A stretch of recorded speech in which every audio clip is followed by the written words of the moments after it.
So, I was gonna do a Death Stranding video that was more of a review, and then I got super far behind the curve on it, largely just through sheer addiction to it, and didn't feel like I had much to say that everyone already hadn't said, so I sort of scrapped it. That is, until certain outside factors caused millions of people to be holed up in their own houses, and I became sort of obsessed with the game all over again, both for its, in my view, deeply satisfying gameplay loop, and also some of the themes that have been, I wouldn't say prophetic, but at least relevant. I'll talk about the story very briefly, but most of this is about the implicit story that the gameplay and the world tell. As an overview, I'll just say I mostly enjoyed the story, which is a little different from thinking it's consistently good. So skip to this time if you want to avoid even minor story spoilers. So the story is somewhat predictably a sprawling mess. It has Kojima's emotional sincerity and some well-utilized social observations, but it also still feels like it was all written in one draft. Anytime it's about plot or lore, it increasingly bogs itself down, and is unbelievably blunt in its exposition. Characters that aren't really connected to on an emotional level, like Higgs especially, are just incredibly dull, and the absurd silliness of the names like Fragile and Die Hardman don't really help, though they're kind of fun in their own way. Hello, Sam. This is Hardman. Die Hardman? Sam, it's me, Dead Man. My name is Fragile. The biggest problem with having so much sheer plot is that even though the story is quite long, it doesn't get to flesh out a lot of its more interesting threads. Your relationship with Cliff, Mads Mikkelsen's character, is a lot more interesting and touching, largely due to Mikkelsen and Reedus both giving great performances, but the last act of it sort of feels rushed, even though I like the ideas. Your relationship with Amelie shares a similar fate. It works within the themes of forming connections, both the shattering and uniting effects of tragedy and cataclysm, and the dehumanizing and self-destructive effects of not having them. But her motivations and the ending of that aspect of the story get muddled up in plot threads of her relationship with Higgs in her human form, or Ha. Higgs himself is passable as a villain, I suppose, but his story with Amelie and Fragile mostly just takes up time and distracts from better characters like Cliff or Deadman. In fact, I feel like there could be some rewriting done here to not make anyone a proper full villain like Higgs and instead keep it a matter of personal mistakes and choices stemming from loneliness and personal connections. It's so hard to form connections when you can't shake hands. Sam's arc is an interesting one, because even with the overwhelming amount of story, as I've mentioned, a lot of the game's narrative connections and emotional moments still build off the gameplay more than the cutscenes. Your relationship with BB and Sam's opening up to connections works much better if you take your time and explore around to actually get to know the people hiding away and spend some time with BB, as opposed to just going through the main story as fast as possible. So yeah, overall it's definitely imperfect, but I do think it's emotionally effective in moments and works as a sort of earnest plea to human empathy and connection and openness. So that's a very basic view of the story, at least the direct plot narrative. I'll get to the story of the overall world, but I think it's important to take a look at what you'll be doing in the world in the first place, the gameplay. I think Death Stranding's gameplay loop is one best described as either appreciating space and distance or chasing perfection. You can serenely just walk and take your time for the most part, and just listen to some low roar tunes as the beautiful landscapes surround you. But there's also stuff like timed missions that I think show off what the game is really pushing you toward. It is, at its core, about cutting out the most wasted distance and time that you can, or balancing to see which one you can more afford to spend. If walking between destinations repeatedly and trying to find little cracks and spaces where you can climb up a cliff or make a shortcut here, or putting a rope down to make it easier on the way back there doesn't sound like a good time, I don't think you'll enjoy the game very much. But as someone who thinks that description basically sounds like the perfect game, I was all over this gameplay loop.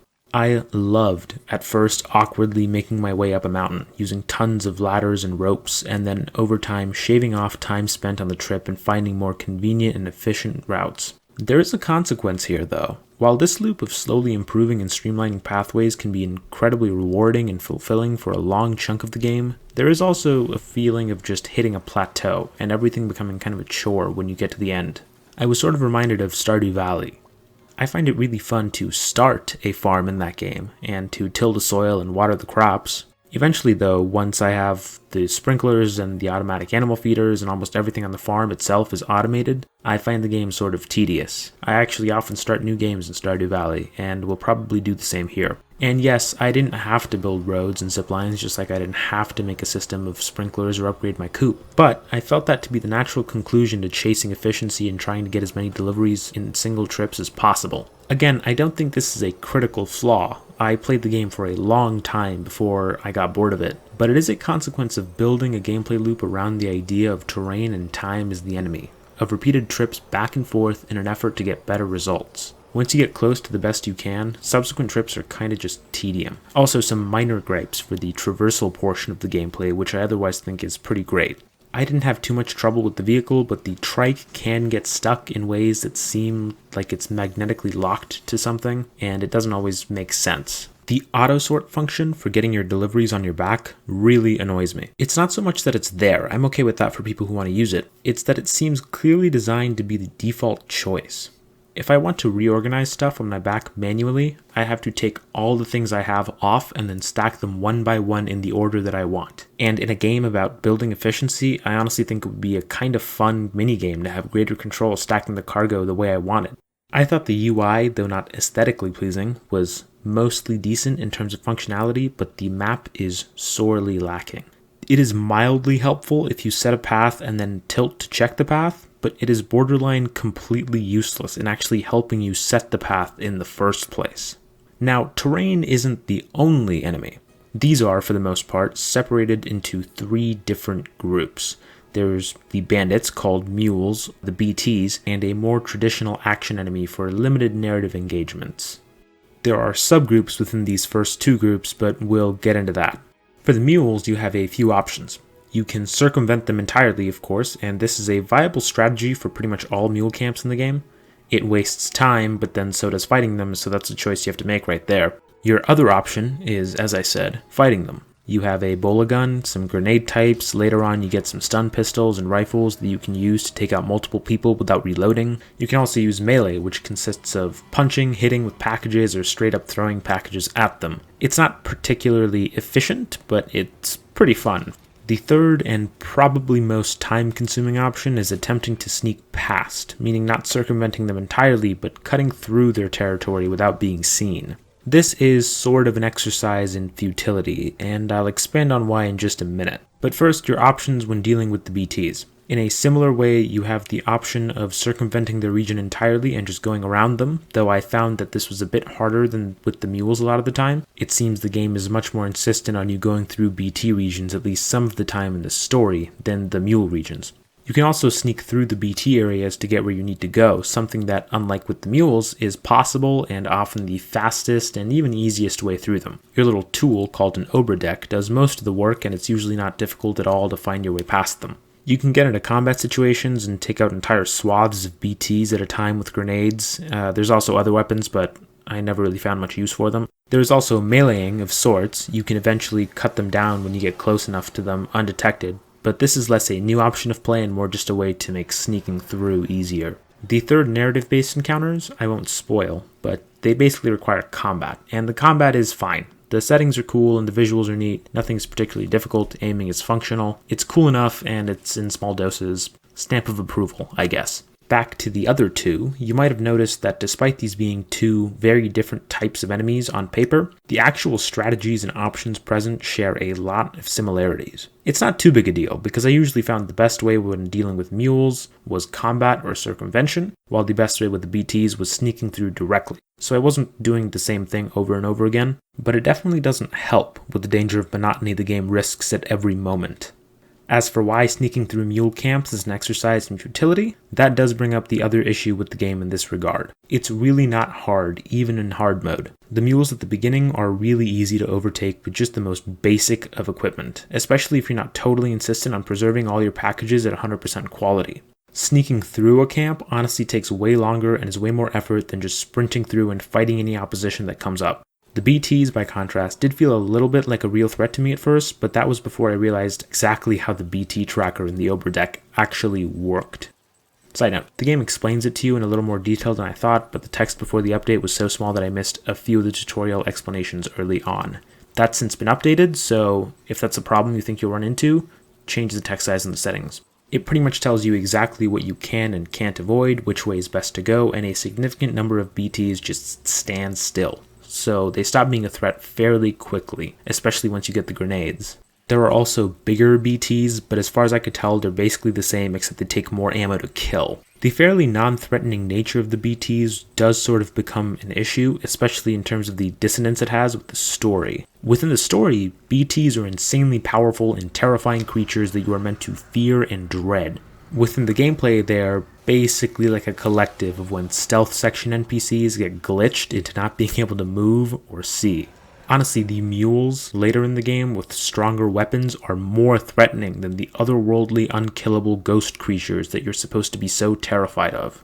Given that, it's not hard to see why anyone expecting strong horror elements from the trailers was disappointed.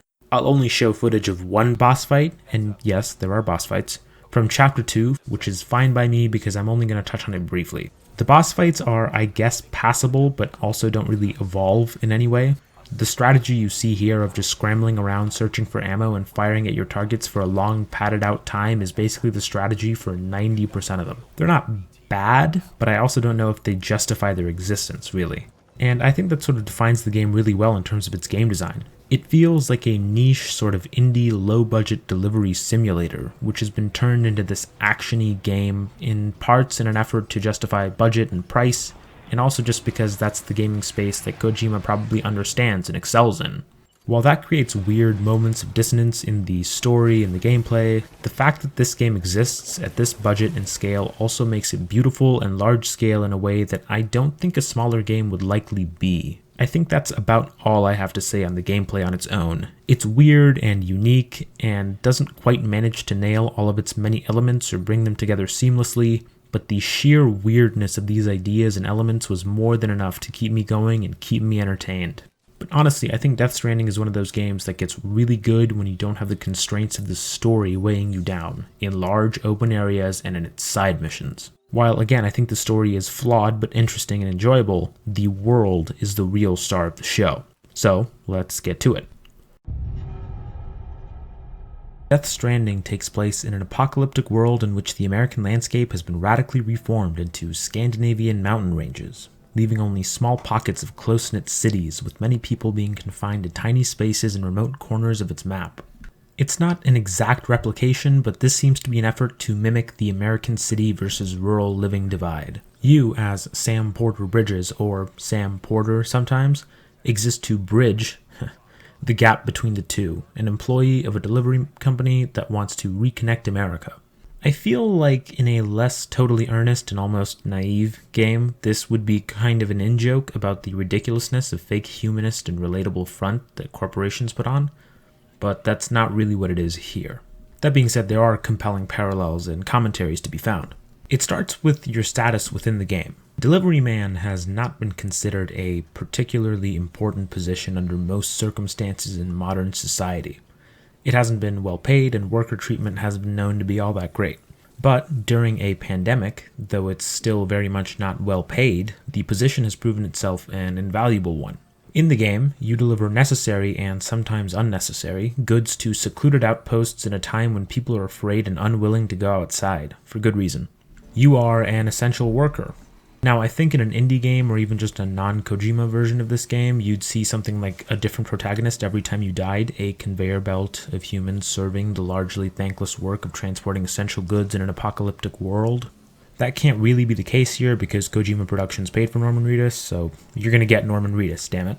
But even so, while Norman Reedus and Sam as a character are important in the proper narrative, they don't matter that much in the general out-of-story gameplay. Sam is basically turned into a silent protagonist anytime you're not doing a main story mission. There's also an interesting element introduced into the game regarding Sam's abilities. Sam has the ability to repatriate, a word which takes on a more metaphysical meaning here. When you die, you can navigate a sort of limbo known as the seam in order to bring yourself back to life. There are still consequences to death. You destroy a lot of the stuff and environment around you, but in literalizing the game over and return in this way, the game replicates some of the effects that differing protagonists would have. Everyone praises Sam's work, rightfully declaring how important and totally essential he is. Your position is important. Your actual individual life, though, is kind of a different matter. This is where the repatriation comes in. You have the ability to come back from the dead, making you an ideal candidate for the dangerous work of delivering. Your work matters, but because of your status as repatriate rendering your life expendable, your life matters less. Not a perfect match for the, well, it's unskilled labor and plenty are there to replace anyone who's fired argument for poor worker treatment, but not entirely off the mark either. The idea of the delivery man is incredibly important and revered, but the actual person doing the job kind of isn't. You might think that statement doesn't really make any sense, and yeah, even in the real world, it is definitely a strange gray area sort of contradiction. Your work isn't just about transporting essential supplies, though. It's also a matter of making connections, literal and metaphorical, in what is undoubtedly the bluntest and most commonly vocalized theme of the game. This consists of maxing out a relationship represented by stars, which is less a representation of the personal connection you have with them and more the degree to which you've aided them in bringing society back. I mean, the characters do grow fond of you to a degree, and there is a bit of what could be called a rapport even though Sam never really speaks in this scenario. Again though, even if there is a bit of a personal relationship that develops, the actual importance is in your work and what you do for that person. Your relationships with these people aren't negative, but they are still largely transactional. You are the single bridge between them and society at large, the thing that convinces them to connect to a larger world around them and then continually reinforces its importance and value. Any personal connection takes a backseat to your role as a vehicle for their larger connection with other outposts and cities. While you're occasionally rewarded with gear and tools, the main reward you consistently get is likes. And we will get to that big ball of ideas that are metaphors for themselves, but first, the most important and powerful connection in the game. You and other players. While the big corporation / government, what a combo, is planning out the big picture, not only are you the one that actually does all the work, but it's a network of people just like you that actually rebuild some semblance of society on the outside. The only other people outside besides enemies are fellow deliverymen NPCs, and you can wave at them and it's cool and fun, but your greatest help is other players, which are invisible to you unless you call out. You and everyone else playing are the real lifeblood of the world, and the greatest help to one another. You construct ladders, ropes, signs, and zip lines that other people can use. You can build out entire road systems that are maintained by a collective use of resources with other players.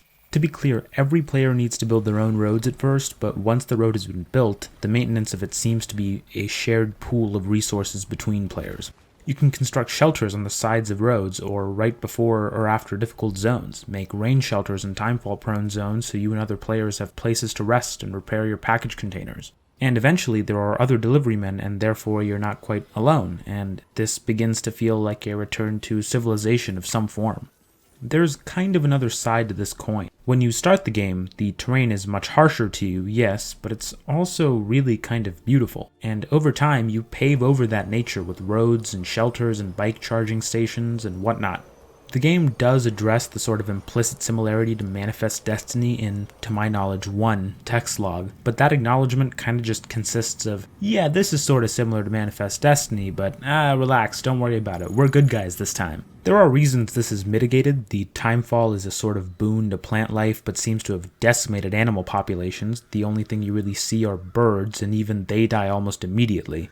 So it's hard to argue for the world in its current state through the lens of humanity is the virus, nature is healing. And even though it's maybe not the most aesthetically pleasing thing to look at the disparately developed world by the end of the game, I guess it's really sort of fitting that you can't just go back on a whim to the way that things were without doing a good bit of hard work. So yeah, I've actually talked myself out of this flaw a little as I'm writing the script, but I'm gonna leave it in because I don't think it's a totally invalid point. I guess that brings me to my final bit. The unexpectedly nuanced view the game has of social media.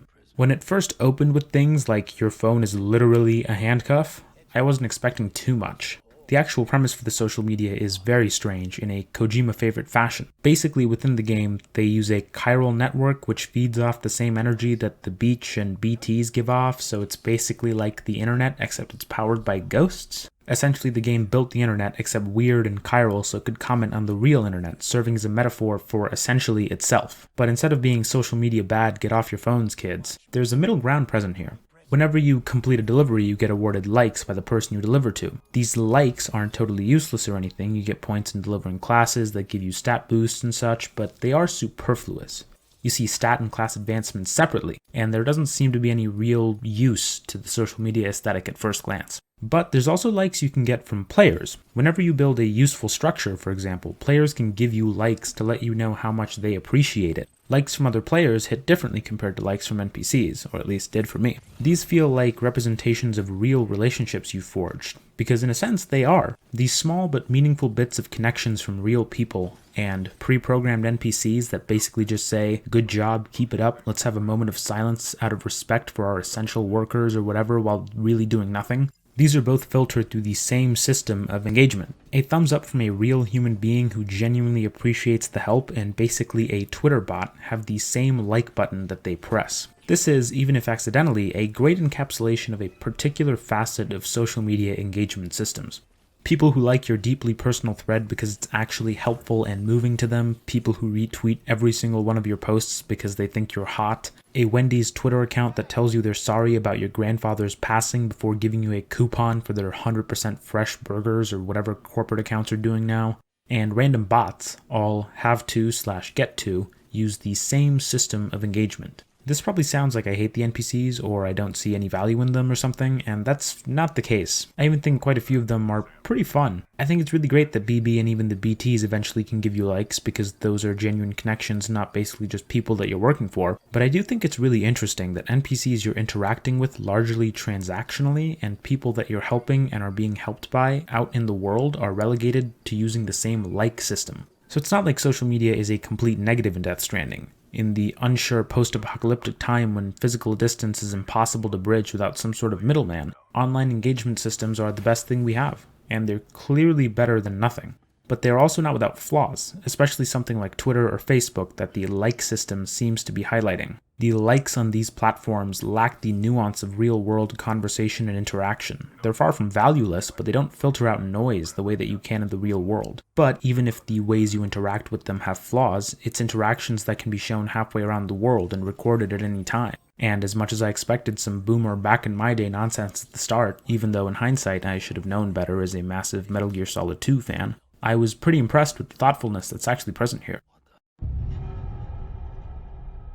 Death Stranding is not a perfect game, but it is a game that's equally fascinating, if not more so, in its imperfections. It is deeply idiosyncratic in its gameplay, its presentation, its story, and its themes. And in the AAA space, I think idiosyncratic is pretty much a godsend. It occupies a weird space of, yeah, I really love this, but would I recommend it? Maybe to like 3 people I know? If you're at all into so-called walking simulators, I can say I definitely think you should give it a try. If you've seen the footage of the gameplay loop here and thought, wow, this looks like hot trash, well, I think that might end up being an accurate assessment of how you feel about the game at the end of the day.